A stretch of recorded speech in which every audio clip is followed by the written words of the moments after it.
You are now listening to the new Old Heads podcast, premiered every Thursday at noon Eastern Standard Time at BringDownTheBand.com, and brought to you by No Bad Ideas, Coleman Dental, Printfinity, Indie CD and Vinyl, and Sun King Brewery. Support the new Old Heads by visiting our Patreon at patreon.com/newoldheads. We're now tuned in to the new Old Heads podcast. I am Major 7th. Entire crew is here. As always, we just had a very interesting conversation on the pre-show. Made me feel kind of old, but I'm blessed. We still here and everybody is been running and good to go. My man Jay Moore, the voice of Indianapolis, aka the mask monitor. How are you, sir? I'm doing well, man. You know, had a good weekend. You know, made some money. Any weekend where you can make some money, that's a good weekend. I'm with you when you right, brother. I'm with you when you right. To my left, DJ Jay Diff. What's happening, man? Hey, Tasters, I'm here. All right. Good to see you as always. Everything good your way? Yes, man. I can't really complain. If I did, nobody would listen anyway. I got my drink. I got half a kit today, you know. So half a kit. Okay. I'm doing half all right. So I'm Sun Kinged up for the record. You know, go ahead and get that product placement. So I'm Sun Kinged up. Jay Moore is Sun Kinged up. There we go. Sun Kinged up. Okay. That's a good percentage. Speaking of Long, live from Bringing Down the Band headquarters. How are you, sir? I am doing well today. Thank you for asking. Can I do the whole show like this? Please don't. I never know what I'm gonna get when I throw it to Long. I never know what type of mood he's gonna be in when I get to introduce him. That's my brother though. That's my guy. But I never know what he's gonna give me. Excuse me. We were having a random conversation. I'm gonna throw this out real quick before we jump into the topics because I'm a nerd like everybody else. And it's real quick. Don't overthink it. Give me which game. Talking arcade games from our era when we were kids and running to the arcade and all that type of stuff. So overall experience. Which overall experience was better? Turtles, the Ninja Turtles, Mortal Kombat. Jay Moore, which one? Real quick. Mortal Kombat, just because of the competitive element. Mortal Kombat, okay. Jay Diff, Mortal Kombat or Ninja Turtles? Overall experience. I was better at Ninja Turtles, but Mortal Kombat was more groundbreaking. So Mortal Kombat 2 specifically was the joint. Okay. Yeah. Long. Overall experience. Turtles or Mortal Kombat? I didn't play the arcades. Just told y'all I don't know what I'm gonna get. I just told y'all who knows what we gonna get. He lying because I know better. I know better. No, actually, I really didn't. But what I would say, I would definitely say Teenage Mutant Ninja Turtles 2, which I believe is the arcade game. Yeah. But I do remember where I was specifically the first time I saw Mortal Kombat 1, and I was blown away. I was like, what is this? Mortal Kombat was groundbreaking. Dark Horse, or just an alternate. But definitely for me though is definitely Teenage Mutant Ninja Turtles 2. I played that way more. Dark Horse, Simpsons. CAD threw that in the chat. I see you. No. I was actually gonna say you sleeping on the Simpsons because the Simpsons was dope too. I thought it was dope too. But is it on the level of those two? Mm-mm. Well, see, Konami had a run because they had the Simpsons, Ninja Turtles, and X-Men at one point. Talk to him. Yeah. The thing about Simpsons was up there, but it's a different type of game. Turtles paved the way for that Simpsons game. It was kind of along the same line. But Mortal Kombat 2 is how I found out about the internet because the day it came out, there was some dude who knew all the moves.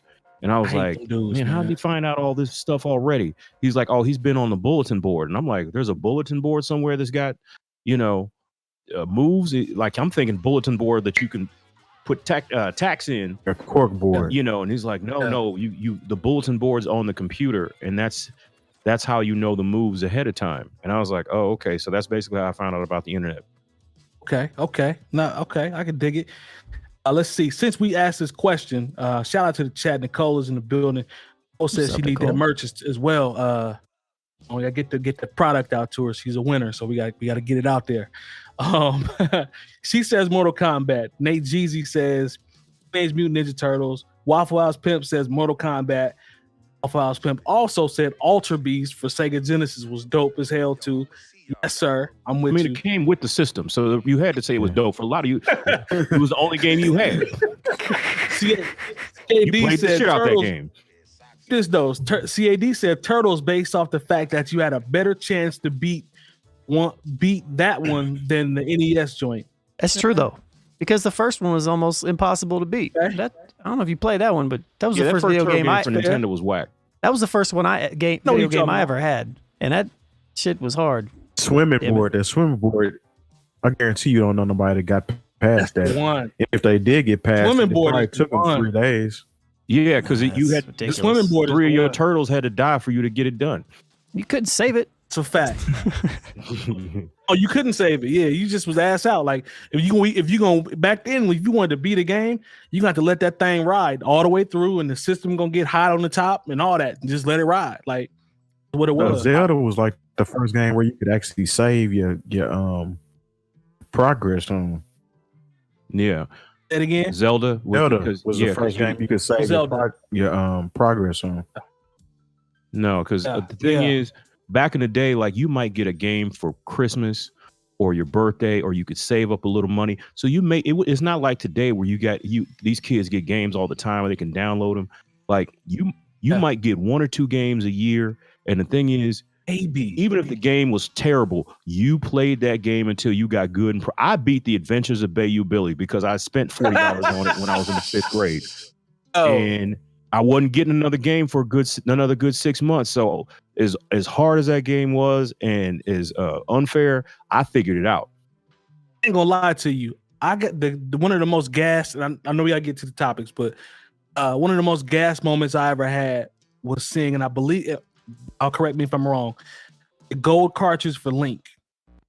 Yeah, it was one of the few times where I was like, "Oh, this is the best shit ever!" Like it's gold, it's shining. I couldn't believe it. Like I got so hyped when I opened that mug. That's the original. Is that the original? No, both of them were gold. To me, it's like my favorite game from that era, from the NES era, is The Legend of Zelda. That game by far is unmatched in my opinion. But that's just me personally. I like those type of games. Double Dragon 2, I think was Double Dragon 2 might be my I ain't gonna say favorite. I used to play the hell out of Double Dribble. I just love sports though, so you don't want to count that. That's cool. But Double Dragon 2, I really like Double Dragon 2, man. I mean, games hell out that. I used to like Double Dribble. That was a game that was really fast though, right? Like up and down the court in like 2 seconds. One of them was like, I'm thinking of Tecmo. Quarters were fast. The quarters the quarters were pretty fast. I'm thinking of Tecmo, I think. You could pull up for a little punk ass jumper from the side just so you can get that dunk animation. Yeah. Hey, and the mascots was weird. Like Los Angeles had like a hot dog. I think it was supposed to be a Boston surfboard. had a frog. Was a surfboard? It was supposed to be. I thought it was a hot dog.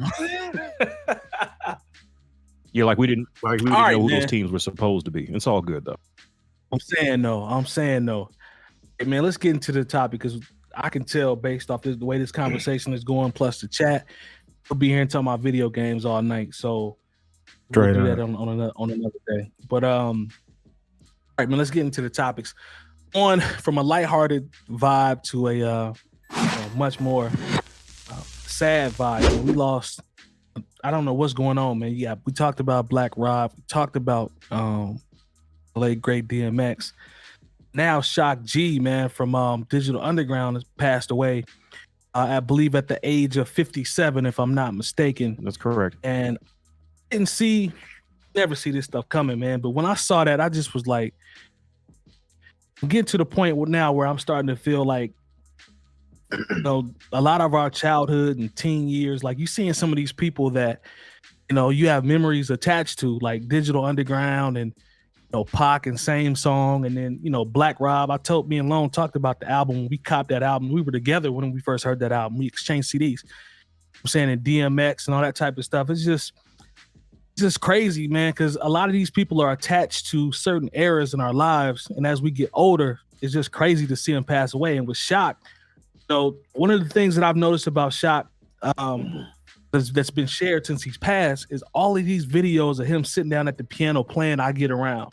I'm saying, or just playing joints that he produced. I was talking with my dude Nate Jeezy, he's in the chat now, about how certain people sleep on his production, like his production discography, some of the things that he produced that was fire. You know what I'm saying? And Digital Underground was groundbreaking, man. They'll always be attached to Pac, and you know, he bodied Same Song. I remember that when they were carrying him on the joint, man. I think it was like a tribal type thing or whatever. Rest in peace to Shock, man. That's definitely that's tough, man. That's 3 in a row. You know what I'm saying, from a hip hop standpoint. But Shock is, I just always have looked at him as one of those iconic dudes from the character, obviously with him playing Humpty, but just Digital Underground and how they just changed it, man. They were just different. You know what I'm saying? Almost like a Parliament vibe with the show and the background dancers and all that, man. Pop was a roadie, like a Parliament vibe. Yeah, they had a Parliament vibe like a mug. So rest in peace to Shock, man. That's definitely that's the loss in hip hop, man, for sure. Jay Diff, you can jump in, man. Any thoughts about Shock? Yeah, man. Shock was a musician first and foremost. You know what I'm saying? And he introduced the world to Tupac Shakur. I mean, those that don't know that's damn near a shame that you don't know that's how you were introduced to Tupac. Talk to him. There's no telling how Tupac would have made it without Shock G. And Shock G took him under his wing and made sure he was able to fly. But I mean, not to take anything away from DMX, but personally, Shock G kind of hit me a little different that the DMX, because I was heavy into music back then. So watching Young MTV Raps and seeing Digital Underground being interviewed by Fab Five Freddy, and you know, just seeing how they move, that if the Humpty dance is the only thing you know from Digital Underground, you did yourself a huge disservice, because they dropped some of the dopest shit of the early 90s and they were ahead of their time. You know what I'm saying? As far as that same wavelength as Parliament Funkadelic, Shock G was headlining all that shit. So a lot of people don't even know that Shock G produced So Many Tears for Tupac as well. Talk to him. And arguably one of Tupac's best album, in my personal opinion.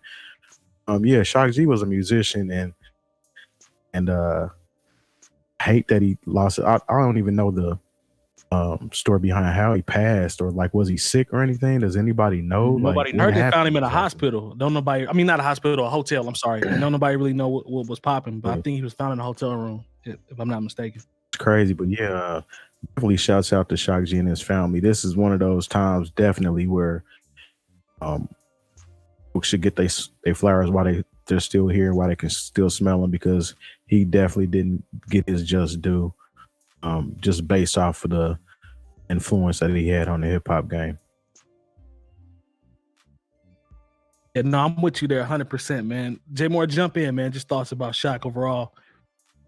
Well, you know, I think Jay Diff alluded to it. If the only thing that you know about Digital Underground or Shock G is the Humpty dance, I mean, okay, then we can't really have certain conversations about hip hop. I know if it may have preceded you, and that's fine. But you know, what the things that came from the Shock G tree, if you will, because at that point, yes, there was West Coast music, but basically you either came from the Ice-T tree, you know, with Rhyme Syndicate, or you came from the NWA tree. And you know, Digital Underground was its own thing.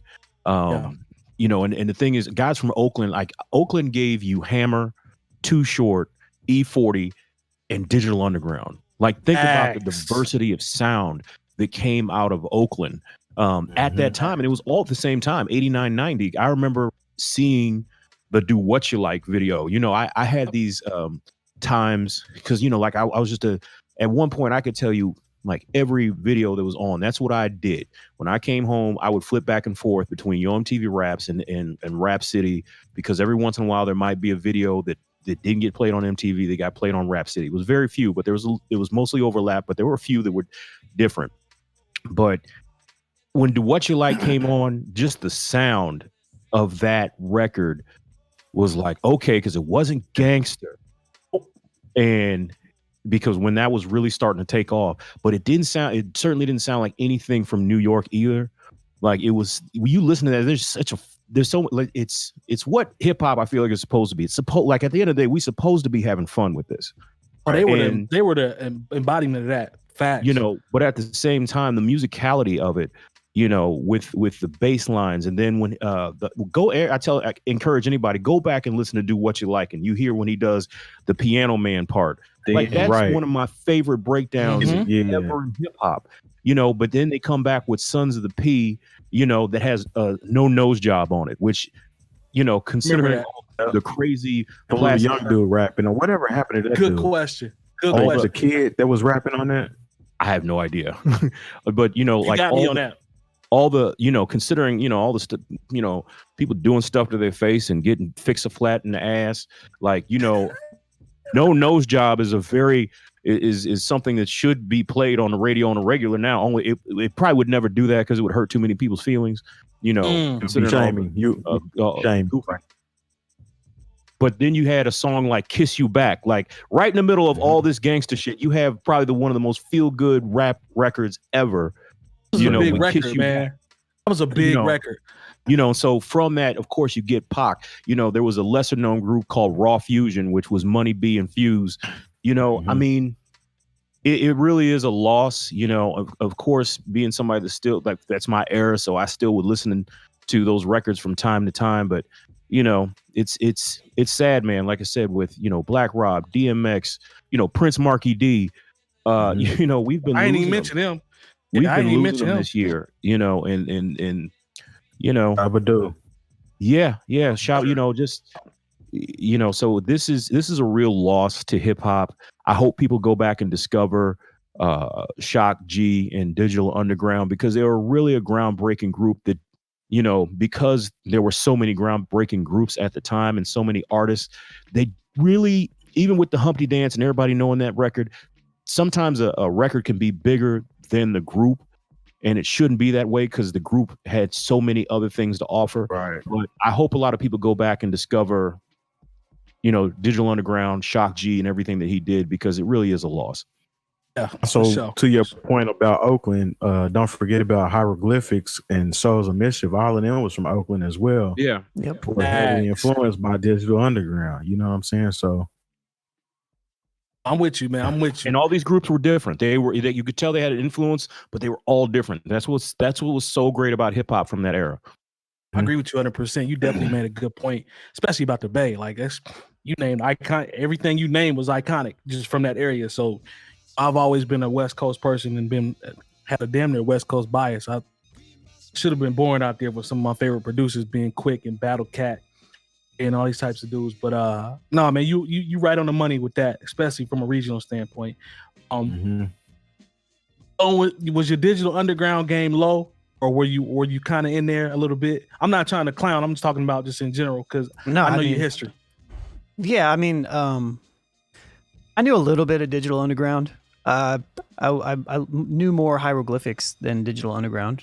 You know, obviously, my first introduction to Tupac was All Eyes on Me. So, you know, I've seen a lot of arguments coming out, maybe be from some of you guys, like, if you don't know Shock G, then you can't appreciate Tupac or something. I'm like, my first introduction to Tupac was after, you know, all that stuff. You know, so I mean, obviously it's some majority though. Don't feel bad. It's a majority of people that were introduced to Tupac that actually don't know anything about them, but I don't feel bad at all. I mean, I'm just saying, like, I don't think it's relative. Like, I think it's important to study the history in that aspect, but like, you can know and appreciate Tupac without knowing Shock G. I just think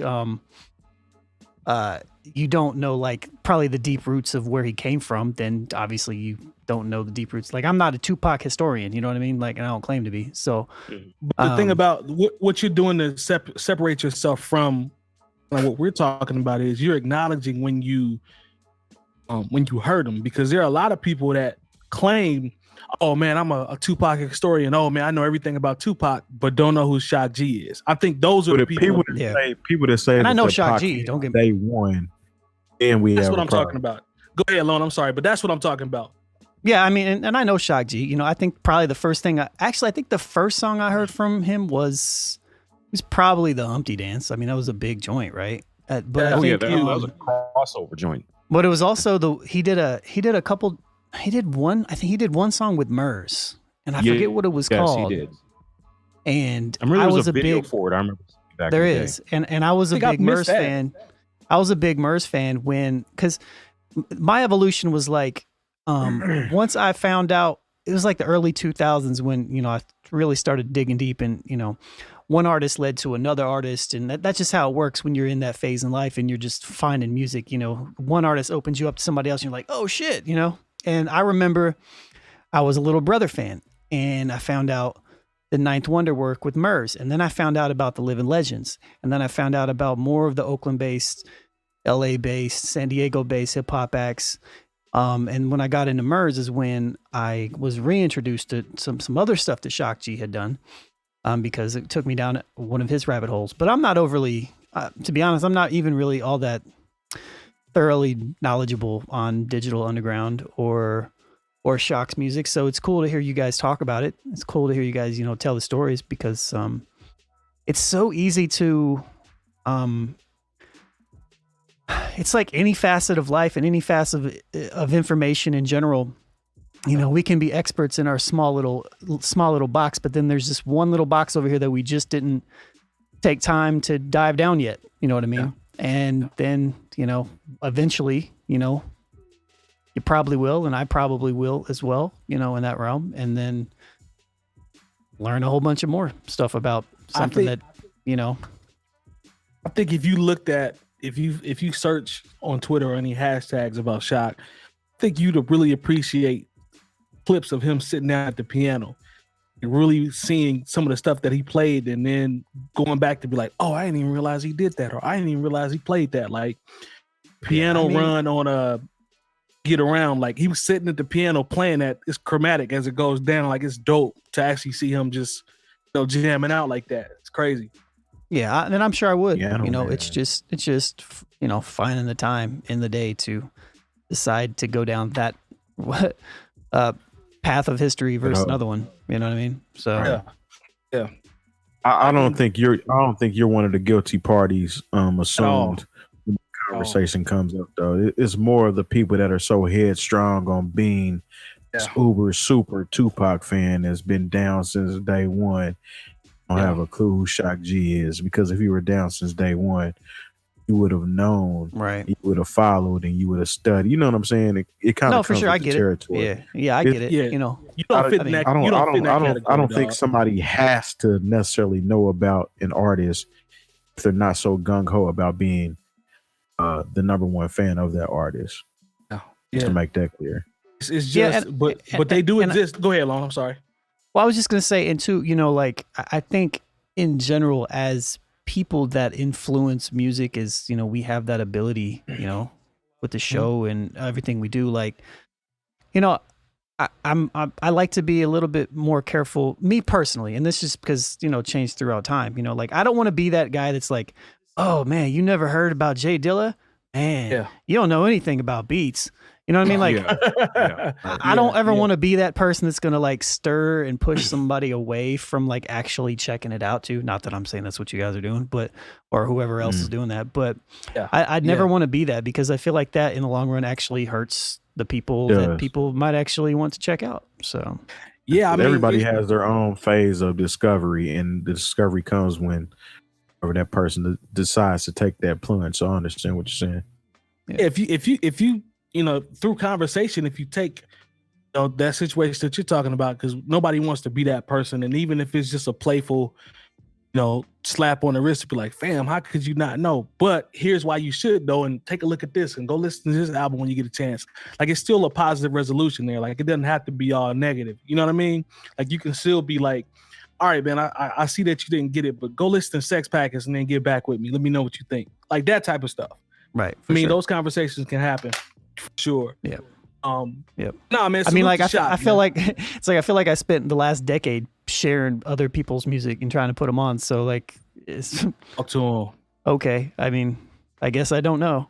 Heard a lot. heard a lot of Lone is the only person. I say this probably every 40 episodes, but Lone is the only person that can put me on to a rapper that's a producer, singer, and songwriter from like Slovenia or something like that, and it actually be heat. So he's heard a lot of music that I would have never even remotely been in the rooms or in the areas or anything. I feel like it's a lot always of dope when he sends it to me. And I feel like there's a lot of people in the chat that could probably do that as well. I definitely know Nicole can. Definitely know Nate can too. You might. Most definitely. I'm with you there. They both legit. Arguments there. I'm what Terry earlier. I'm being positive today. I'm not a hater. They definitely are.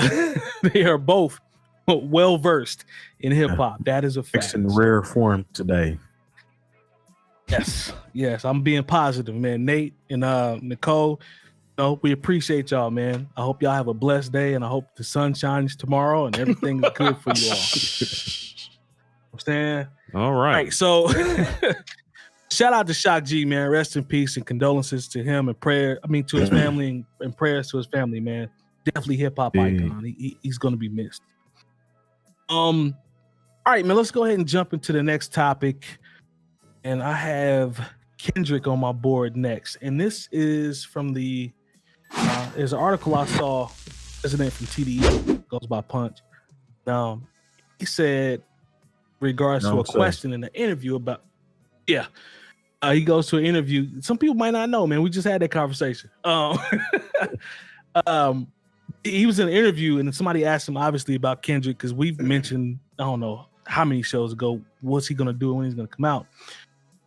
But he basically was like, he said yes, soon, very soon, in relation to when are we going to hear some Kendrick music. And I got to thinking, like, Damn came out, I believe, in 2017, if I'm not mistaken. Y'all fact check me on that. I think it's 2017. Damn came out. Yeah, I think so. And 2017 to 2021, that's a big gap, man. Do we count the Black Panther soundtrack, which he executive produced and was featured Probably on not. a nice handful of songs? I mean, maybe that doesn't. I'm not gonna count that one. I'm gonna count that one. Soundtrack was fire though. But compilation album, kind of. Yeah, I'm not gonna count that one. But he was all over that mug, and that mug was fire. It still sound good now. So I'm with you there, but I don't know if I'm gonna count it, in the discography or whatever. But with him, would it be in 2017 to 2021? An artist of his caliber, one of the all-time greats. How do y'all feel about the hiatus? Do you think this is a situation that adds to the legend as we wait and anticipate for him to drop product? Because this ain't Detox. He's put albums out, so it ain't like that. Or can this have a negative impact on his legacy, taking 4 years to put an album out? You know what I mean? Like, how do we all are Kendrick fans? I would just say support Kendrick, rock with him. I think this looks from a fan standpoint, consumer standpoint, him having such a big hiatus in between albums. Lone, I'll come to you first.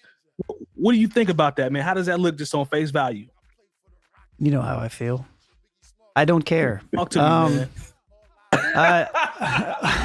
Like, Kendrick's a great artist, but he's an actual artist. Like, he's a hip hop artist with a lot of musicality in it, and as an artist, sometimes it takes a little bit of living before you can get back in there and write some other shit. You know what I mean? And especially if you're going to not just make the same thing you made last time, you're going to maybe try something different, that's what type of artist he is. I don't think anybody is necessarily. To be honest, I don't think there's anybody that's gonna be like, "Oh man, Kendrick's let me down. I'm not gonna listen to it when he drops." It's not like Jay Electronica, who didn't drop for a decade, didn't have anything before it. Like, Kendrick gave us like 1, 2, 3, 4, like arguably four classic projects in a row, depending on what you determine as classic. But let's just say great projects, right? And if not more, exactly, and if not more, and you know, when he feels like, me personally, when he feels like dropping music, I'll check it out because he hasn't let me down. There's a handful of artists in this category, I think, too. You know, like Odyssey's in this category. Whenever Odyssey decides to drop again, I'm going to be there. And, you know, it's, you know, like I know that what he's going to drop, I know he's not just going to drop something just to drop something. You know, sure, it may not be, maybe an EP or a short track or a project or something, but you know, I know that it's going to be good. So that's how I feel about it. Okay.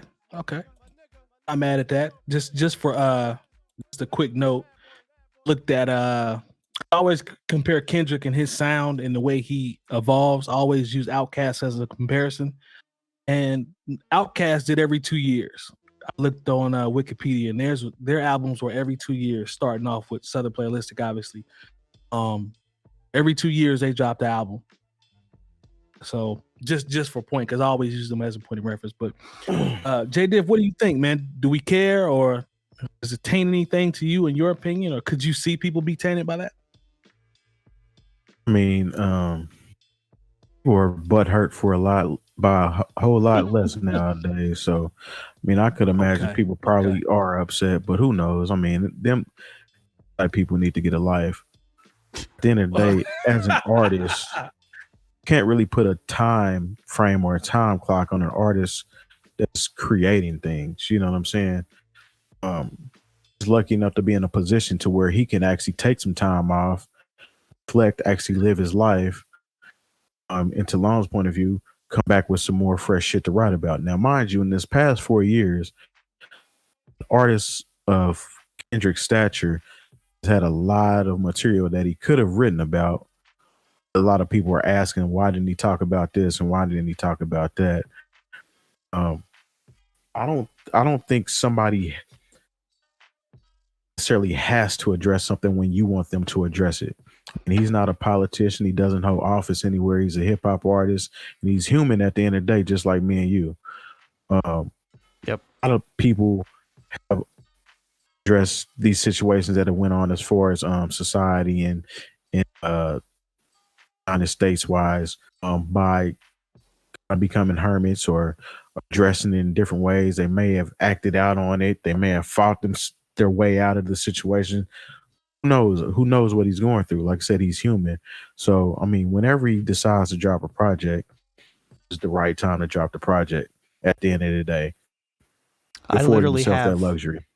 I literally have written on my board over here, artists are human. And it's been there for probably 3 or 4 years, just to remind myself, even as a music critic, to not go too hard on people and to kind of reevaluate that just for myself, you know? So even back in the day, how you compare Outkast dropping every 2 years. Back then, dropping every 2 years was actually quite often for artists back then, because you live in a day now where you're expected to drop 2 projects in the same year sometime. And DMX started that trend. He was the first artist to drop 2 projects in the same calendar year. Jay-Z was dropping projects every year to a certain point. I mean, Jay-Z hasn't dropped a project since 444, which was 3-4 years ago as well. Yep. I'm saying, so I mean, you can't really put your time card or a time clock on these artists to make something magical or make something that you're even going to be interested in hearing. Okay. I'm not mad at that. Do you guys expect, I mean, I know Jay's going to chime in, but do you guys actually expect like Jay to drop, like ever since he retired the first time, I just haven't expected him to put any more music out. Like if he does, it's cool. But it's always a treat to me, honestly. Yeah, I'm just saying, like, do you expect him to actually put any more music out? Like, I just feel like he's just like whenever he feels like it, you know?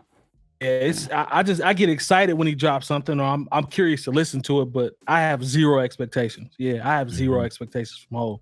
Well, so I look at it like this with Jay-Z. It's like in Grand Theft Auto, he's already finished the game, and anytime he puts out a record, it's just a side quest now.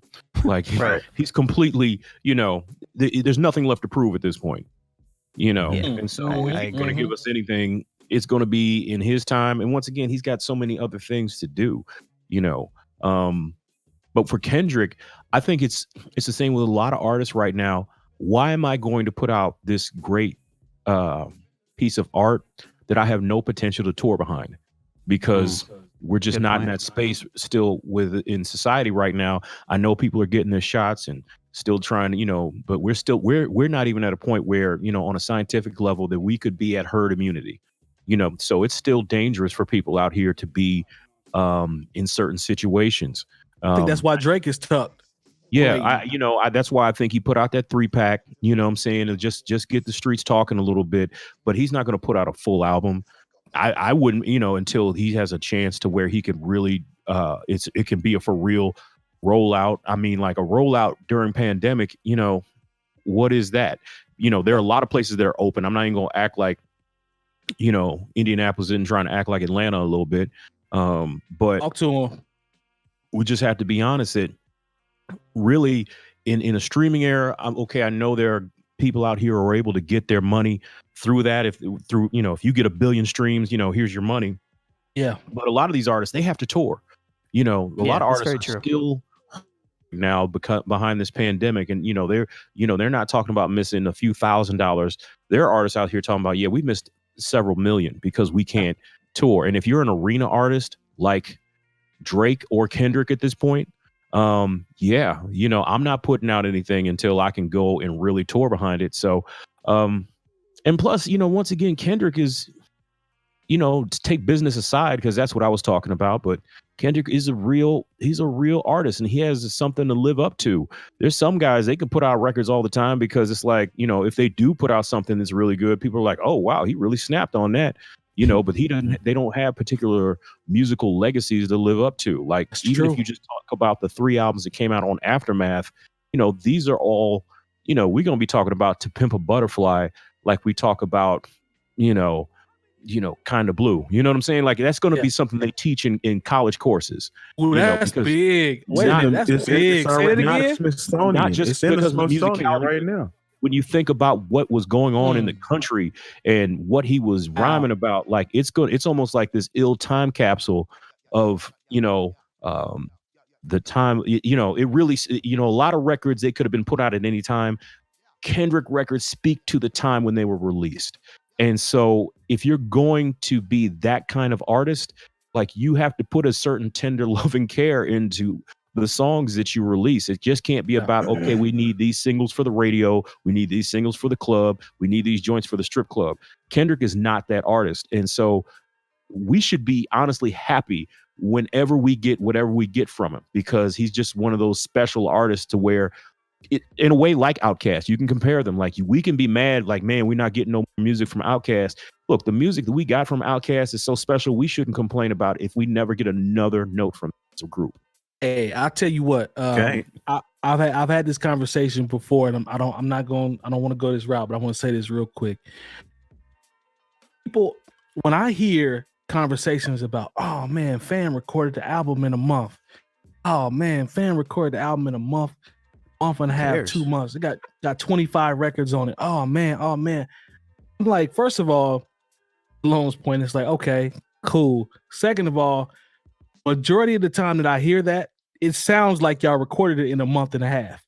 You know what I mean? Like exactly. Yeah. Exactly. It's like record, like I'm like, if I listen to a project, it's got 16 joints on it, like 14 of them sound the same. And it's just like, I can tell y'all didn't take this long to put this, microwavable music out. Now, I might have some heat on there. I'm not opposed to that. I'm not saying that it doesn't. But the general consensus for the project, I'm like, fam, it sounds like it took y'all a month and a half to record it.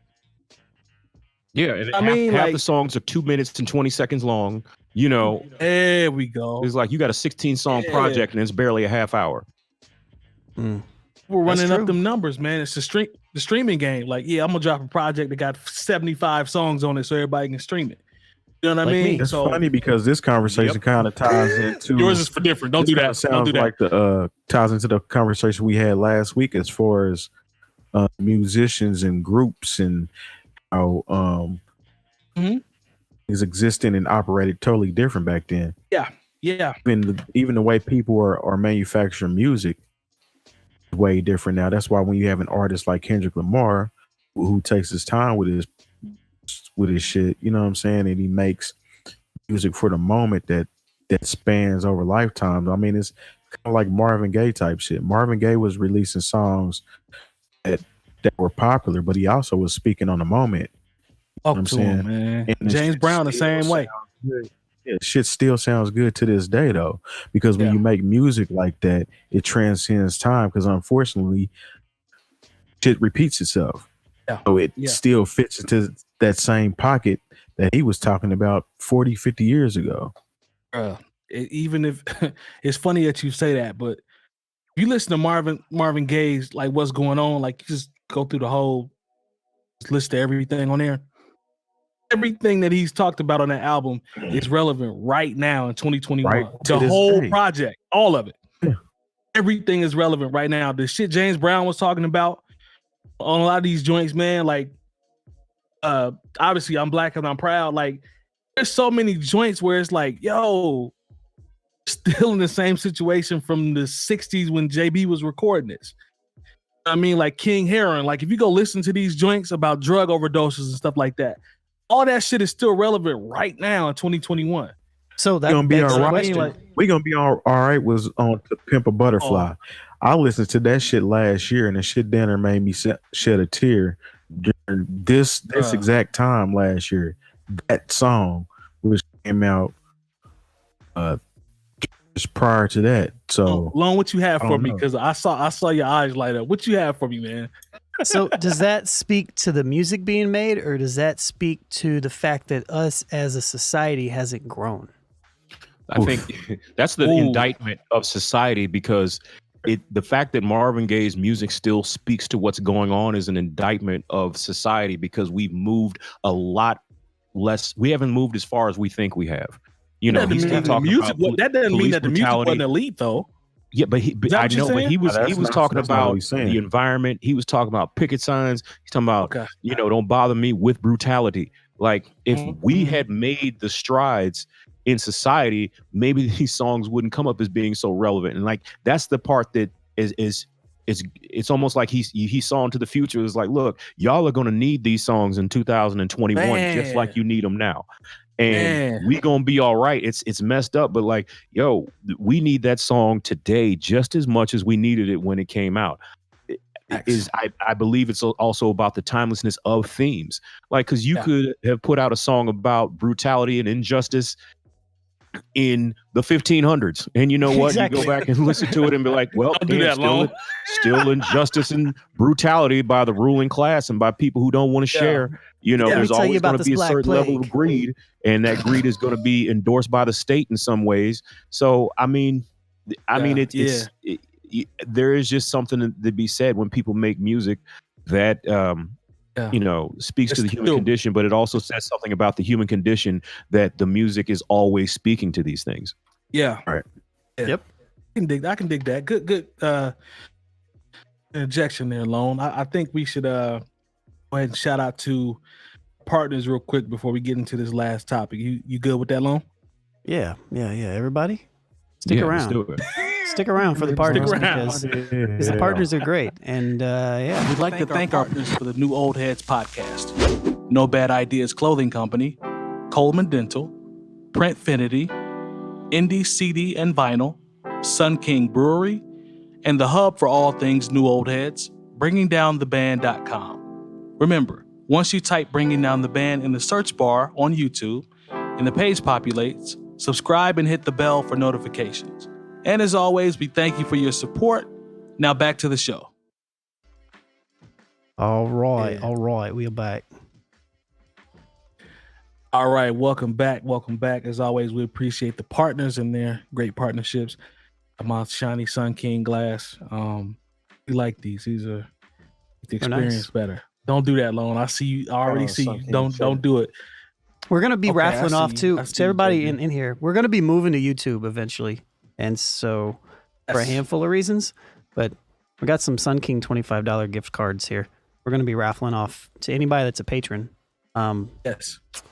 And Sun King's like everywhere anymore, at least around here. So we might be doing this We might be doing this regularly too. So for the patrons, but of course you got to be over 21 years old and all that good stuff. But like beer, you know, yeah, for sure. But we really appreciate them, and yeah, y'all stay tuned for more details because we definitely want you all to follow us over to YouTube as we continue to, click grow that and link. evolve. Yeah, so please subscribe and follow and do all that other stuff because we're gonna need it as we make that transition. All right, man. Let's go to the last topic before we get out of here. Freddie Gibbs was in the news, and he was at one point was off IG and went to Twitter. Now he's back on IG, and if you watch his feed and watch his stories, it's gonna be some hilarious material. And he always says people send him things, but he got a little backlash for a video that he posted. The video in question was posted by Freddie on Twitter on Sunday, and the clip was of a man who was behind the desk at a Holiday Inn Express. And the guy that was holding the camera said, "You want to get mad and hit the computer because you made a mistake because your company made and take it out on me." This is the guy that's holding the camera on the guy that's working at the hotel, and the guy says, I'm not taking it out on you, the hotel employee." This is what he told the guy that was filming. And he says, "So why did you get mad and hit the computer?" And the employee, he began to go crazy. I don't know if y'all saw the video. He punched the computer 3 or 4 times and With his head? No, hit his head on it. Yeah, with his head. Thank you, Lone. Several times before taking the computer screen and smashing it over his head.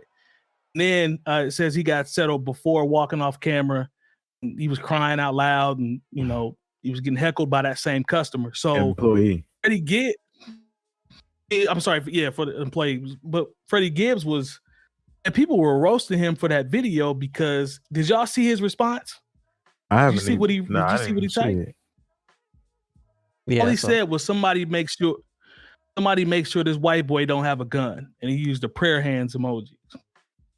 So for people that were really offended by that, by his post, insensitive, and Terry, you mentioned people being sensitive to reactions and things of that nature throughout the course of the show. You said that a couple times, but if you saw the video alone, you saw it obviously because I know you mentioned about the head situation.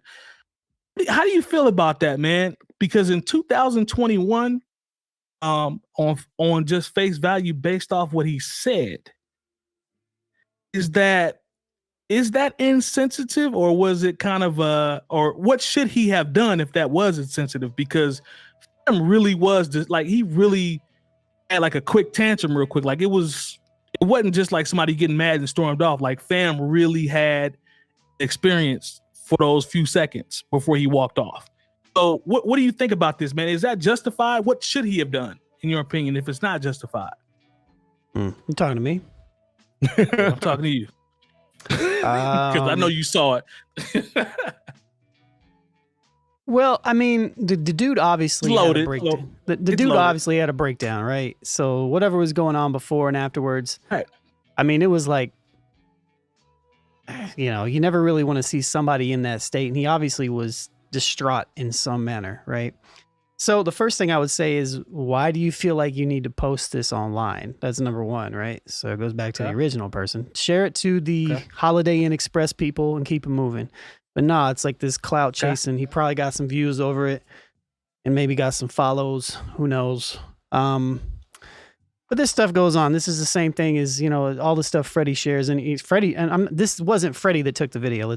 Let me clarify this just for people. Yeah, he didn't take it. He didn't take it. He just shared the video. And if you've followed Freddie in the last 2 years, maybe longer, that's what he does. I mean, he shares outrageous videos that a lot of times are hilarious in non-politically correct way. And it's just kind of what he does. I was actually surprised when I looked in the comments when I saw the video that had a lot of people saying this ain't it. This is not the look. Why are you sharing this? Blase, blase, blah.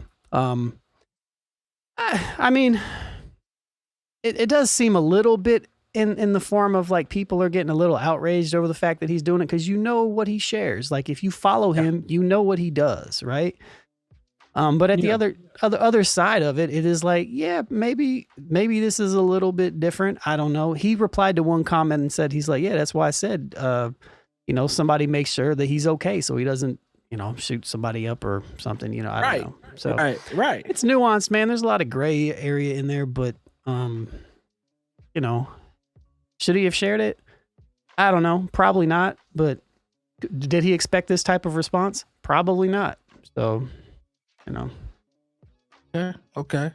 More what you think, man? Did you see the video first and foremost? And yeah, I did, but because I follow Freddie Gibbs, I thought people were good. I thought the thing that got people more upset. He shared this girl fight of these girls who were fought their way out of their clothes. I thought that was what it seemed like people were more outraged as. Like, why are you posting people fighting?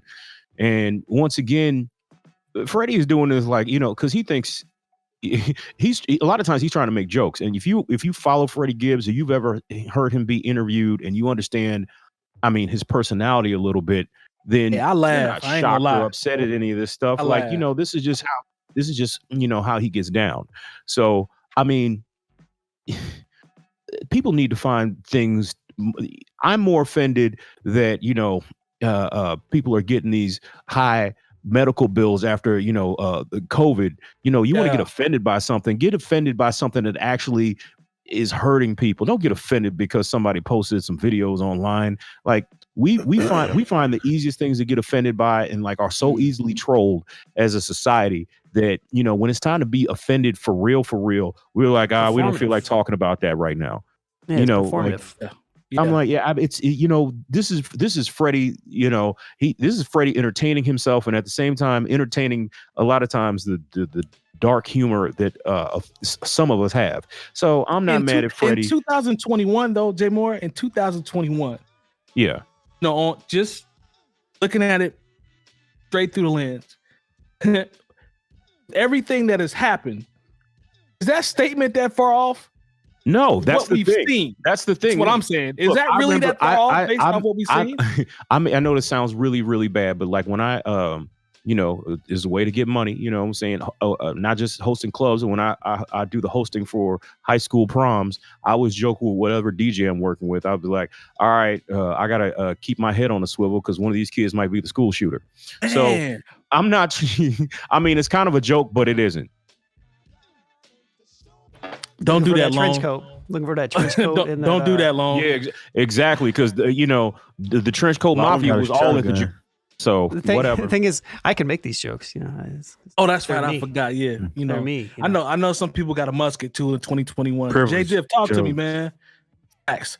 Talk to me, man. There's certain jokes that y'all can talk about, and and there's certain jokes that I can joke about. I can joke about. Look, because Lone look like the school shooter. It's all good.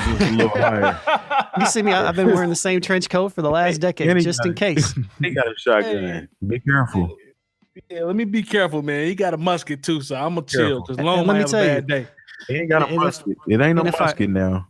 And it's gonna get off more than one round at a time. True. And if I ever want to scare my neighbors, I'll just go out in the yard and cut my grass with scissors, and then they just won't mess with me at all. Or they think you're Edward Scissorhands. If he got Jay Diff, Long got that mug. Morgan Freeman was loading that you got to take the rod and put it down the barrel before it shoot. Like he got one of those. Yeah, like he got one of those, Jack. I think it's legit. You might want to check the stock on that motherfucker again, man, because it ain't a musket. It ain't a musket. Long got a. You remember when they was giving out the shoes, and Morgan Freeman was like, "Shoes, boy, here's a pair, there's a pair." I understand. He got one of them. Joke, but don't think that mug ain't gonna get loaded again. In 1.1 second. Be clear. Be clear. Yeah, you're right. It ain't. Oh, that's true. Okay. And I'm still anti-gun, but it's it's you true. Do what you gotta do. But Jay Diff, man, talk to me, man. What's your thoughts, bro? So, are we offended because he said, "The white boy don't got a gun"? Part is that what we're offended about, or? I think the consensus was when he said somebody make sure this white boy don't have a gun. What I saw was things trending towards the point of you don't know if he has mental health issues or you don't know what. Okay, you know. okay. I think it's related to the mental health. You can stop right there. That's all I needed. Okay. Right. Yeah. I want to make sure we was on the same page. That's all I needed. Stop attributing everything to mental health. And let's attribute some of this shit to personal accountability.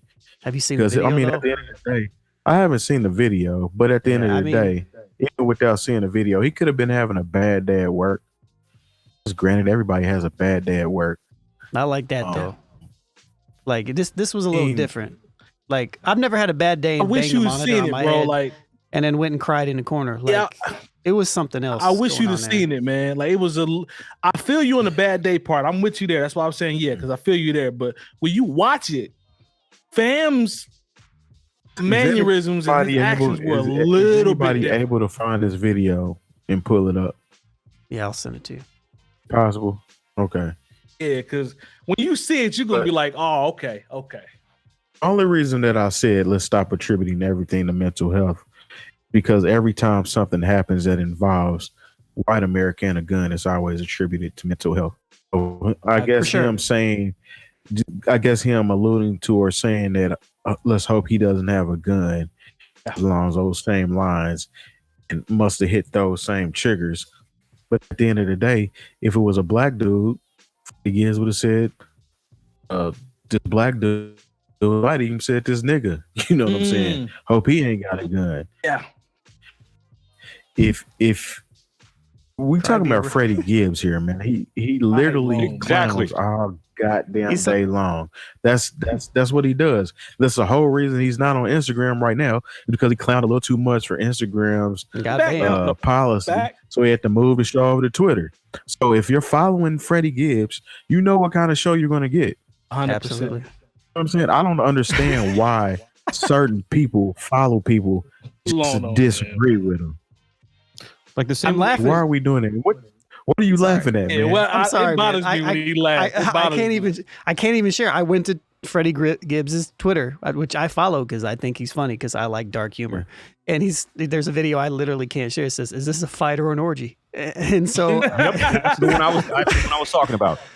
And so I mean that's just what he does, man. I mean, you can either be down with it and follow it and watch the show, or you can not fucking watch the show. Turn the shit off. Did he get kicked off again today? He was just on there earlier. Did he get kicked off again? I don't know. There you go. He's still on there. Okay, he's still on there. People be having a lot of fake outrage and want to be butthurt for nothing. She wasn't. This is what bothers me, and I don't even want to keep bringing Nas X up for shit, because that didn't bother you at all. Yeah. You know what I'm saying? Yeah. Where somebody that's supposed to have this great moral compass bothered by that, though. Yeah. You know what I'm saying? It's like, come on, man. It's tough out here, man. You can't do it, son. You gotta be careful, man. Like, we are in a reactionary time. You either with it or you ain't. You know what I'm saying? I don't know what city that was in. The one with the scrippers. I don't know what city that was in. I love when he asked what city, but I don't know what city that was in. I don't even know if I want to put a city behind that. I can't even find the video, but I'll share it in a little bit. Probably Indianapolis. Probably was. That's what Nate said. More like Jay Moore, like that's the back of the cast, but like that's what we usually have. Or is it in the front, Jay Moore? Back or front? No, it's another club I work in, and our problem. I don't want to mess your bag up. Has been girl fights. I don't know. Some about the pandemic has made women want to come out of and fight. I don't know what it is. Maybe they PPE fraud didn't go the way they thought, but something has made these women want to come out. Maybe they've been spending too much time with their kids and they've had it. And they out here taking. This is what it is. I'm gonna tell you what it is. They use some of that PPP money to get their bodies done, so they go in the club and fight so they can start ripping off clothes and show what them new titties do or something. I don't know. They spend all that money from that PPP and they still can't get in the VIP. That's what it is. Ramp vibes. I love it. Sucks for them. Sucks for them. Yeah, you ass out literally. Yo, there's a GoFundMe for this guy. He reached $35,000. Got harassed. For the dude that threw the tantrum. Yeah. He'll be a victim it'll be pictures of him holding like a My Little Pony or something tomorrow. He'll be a victim. Yeah, that's what they try to do with old boy. Chocolate milk. I'm sorry, that's just what it is. Like I don't give a damn. I'm sorry. That's how it's going to be painted. Like milk and ham, boy. Yeah, we're not with the milk and ham. Nah, and the older ladies that was getting on us, man, we appreciate y'all anyway. But y'all came to the defense of milk and ham, boy. Like, man, they was trying to drag us for that one. I don't think we've been dragged by anything worse than that. I could be wrong. Hey, it happens. Yeah. Whatever. Thank you for your support. Yeah. All right, man. On that note, let's go ahead and wrap up this episode. We appreciate everybody in the chat. Shout out to all the homies, man. Nicole, David, Nate, Jeezy, E. I saw you earlier. Waffle House Pimp. I appreciate you, sir. If I missed you, I'm sorry, but I think I named everybody that I saw. You maybe mentioned the like 2 people, didn't you? Didn't you say like 2 people? I said David and Nicole and Nate. Oh, okay. And I saw CAD. E. Yeah, E was earlier. CAD. That's the homie. Yep. Thank you. And the rest of the lurkers, we appreciate y'all as well. And the people that's mad also, we love y'all also. So thank you for everybody. Make sure you check out our Patreon, Google New Old Heads / is it, I get it right, Lone? No, I mess it up from time to time for Patreon / it's literally on the screen right now. Patreon.com/newOldHeads. Yes. Yep. We got some options. We just had a raffle before we just started. Reading is fundamental. And follow us on Twitch, man, and follow us over on YouTube as well as we get ready to make the transition. We appreciate all the support. Y'all for rocking with us, and we'll see you next week. Peace. Yes, sir.